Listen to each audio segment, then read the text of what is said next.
ilmahaada caanaha naaska ma ku yar yihiin? sidee baad se caanaha naaska u badin kartaa? haddaba waxaan ku bilaabaynaa wax walbaba waxay u baahan yihiin diyaar garow.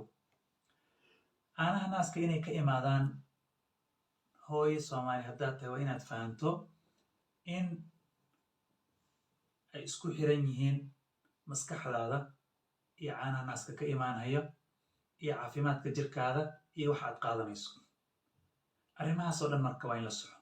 waa mide canuga markaad naas siinayso waa inay maskaxdaada soo jeedo adigoo telefoonku mashquulsan ama maskaxdaada meel kale ay jirto inaadan naaska siinin ama TV fiirsanayso.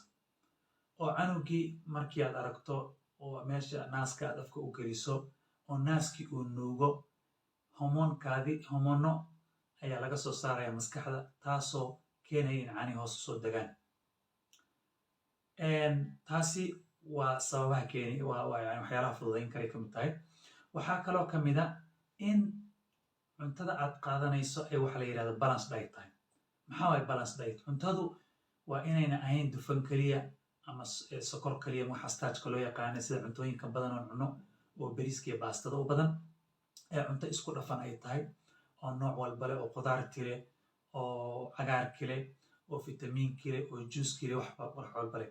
inaad sharaab badan cabto sida shaaha caddaysan, juuska, biyaha caadiga iyo caanahaba iyo uujida ama shurbadda. waxaa kaloo cuntooyin khaas oo maaragtay marmarka qaarkood ay isticmaalaa jiraan waxyaalaha haddaad cuntada ku darsato ama aad soo gadatood ka soo gadan karto supermarketyada ama dukaamada kaa caawinayaa jira. waxaasi waxaa ka mida waxa la yidhahdo Ovaltine. Ovaltine waa maado la sameeyey, bahal la sameeyey oo caag ku dhex jirta. taasi waxyaalo badan oo la isku dhex daray oo kuu fududaynaya inay naasku caana ka imaadaan. fitamiinaad badan ayaa ku jira sida vitamin C-ga, vitamin D-ga, vitamin E iyo vitamin E-ga iyo vitamin B complexka iyo waxyaalo kaloo malta la dhaho. taasi oo si fudud maamooyinka aadka u isticmaala caalamka ay tuseen inuu kuu fududayn. waxaa kaloo ka mid a waxa la yidhahda lactation cookies. lactation cookieskana ayagana waxyaalo badan oo laisku kariyey oo laisku sameeyey waay. taasina dhowr xabo lactation cookies haddaad cunto 30 daqiiqo ka hor ama 1 saac ka hor intaada canuga nuu jirin caana fiican inay kaa keenaan baa laga yaaba. waxaa kaloo ka mid a waxyaalaha keeni kara fududayn kara inay caanuhu bataan xulbadda. xulbadda hadday shaaha ku darsato, cabitaan ku darsato, cuntada ku darsato way ku fududaynaysaa. waxaa kaloo ka mid a bahalka loo yaqaano kookooda ama kookada siday Soomaalidu u taqaanaba. chocolatekaa ka mid a oo isagana kookadaas ka samaysan. waxaa kaloo ka mid a oatska sida meelahan aan joogno sida salaamada ama white oatska iyo wixii noocaas oo kale ah. hadday karsato oo uji ahaan ama shurbad ahaan ay shurbad ahaan loo sameeyo oo hooyada ay cabto, taasi waxay u fududaynaysaa maaragta in caano badan ay naaska soo galaan.